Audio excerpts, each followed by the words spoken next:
and welcome back to another My Porch Prints video tutorial. My name's Kaelyn, and today we're going to be putting together this pink spring cottage folding card. Now yours might look a little bit different. We have a couple of different folding house cards, but they should assemble the same way. And so what I did was I started out printing all of our pages on 110 pound Pen+Gear Card Stock, and I'm going to cut these out, and when we come back we'll begin assembling.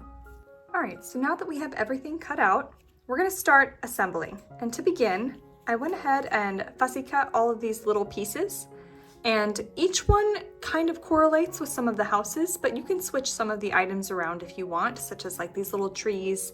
I'm choosing to put them on this house A, but you could move them to a different house if you like that look better. But then some of the items, like this door, actually goes and matches up with this one. So let's go ahead and start gluing things down. So for the doors, I'm going to add just a little bit of a bend along this line here to kind of make a hinge so that the door can swing open. And then I'm going to do my best to line this up.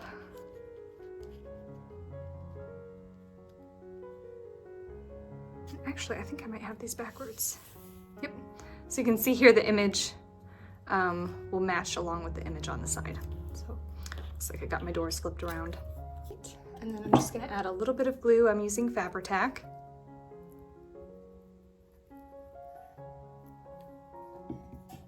And then line it up as close as possible.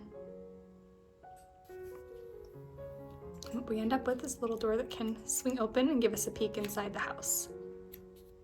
I'm also going to be utilizing a little bit of puff tape to help make some of my pieces stand out and have a little bit of a 3D effect.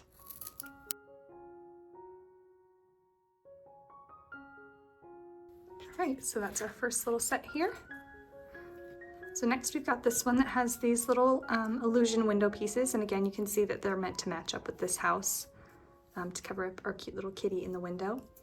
And then we also have this piece here that I'm going to stick right there, and then a couple of butterflies and a little wreath.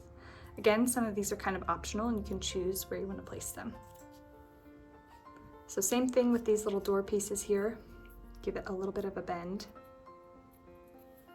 And just do the same thing.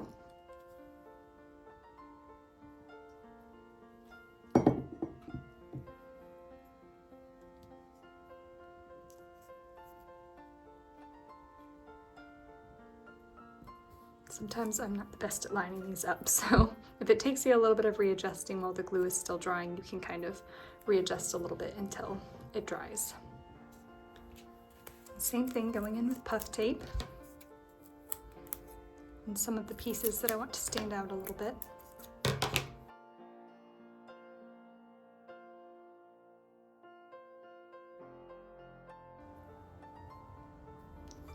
I'm adding just a little bit of a bend into the butterflies to help them kind of stand out a little bit.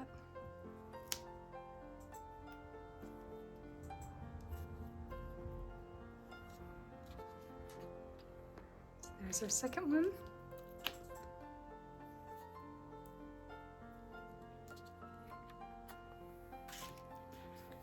And on to our last one. So again, this one has some matching kind of illusion pieces. And then it also has some of the butterflies.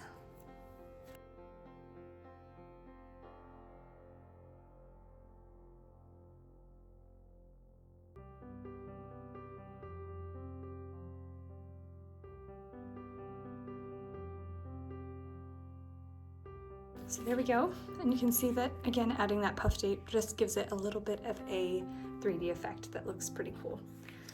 So now that we have all of our pieces, we can start gluing them together. So we are going to start with house C, and you can tell because it has the little C on this tab here. And so we're just going to fold this in half. You want to make sure that you line things up as close as you can, and we want to have this little tab part sticking out because that's what we're going to glue house B to. So I'm going to line this up. If you're finding that even after you've lined your house up that there's still some edges sticking out, you can go ahead and retrim with scissors to just help make everything look a little bit nicer, but close counts for this. And then we're going to glue this closed. And when you're gluing, You'll want to get some in the middle, but you also want to make sure that you get some kind of close to the edges, because otherwise sometimes they'll stick up a little bit and look kind of funny. So just make sure that you get close to each edge.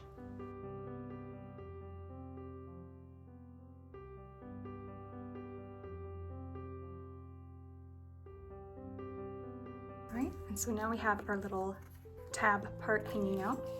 And we're going to go ahead and grab house B, which again will have that little B on the tab. And we're going to start by folding this one in half. Again, same thing, just making sure that things line up the best that you can get them to. And instead of gluing this one shut, we're going to cut it in half, right on that little fold that we just made. And again, making sure that you leave your little tab sticking out.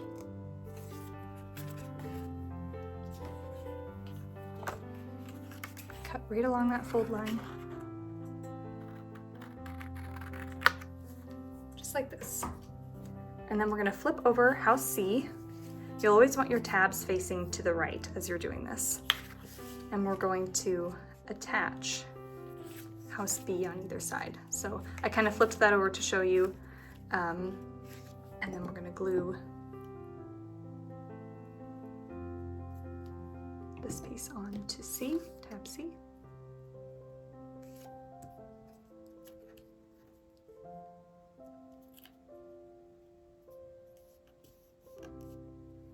And then flip the whole thing back over again and attach the back part of house B.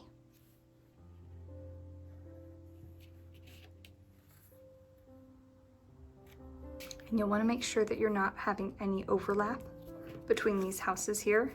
We want that crease to be able to crease, so you might need to back it up just a little bit from the line. And then sticking with our theme, the tab always going to the right, we're going to add our last house, house A, and this one doesn't have a tab on it. That's how you can remember it's house A.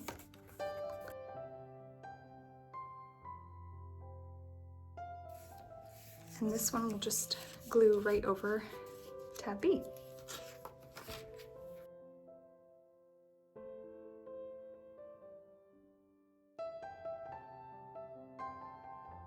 All right, so now we have all of our houses glued together.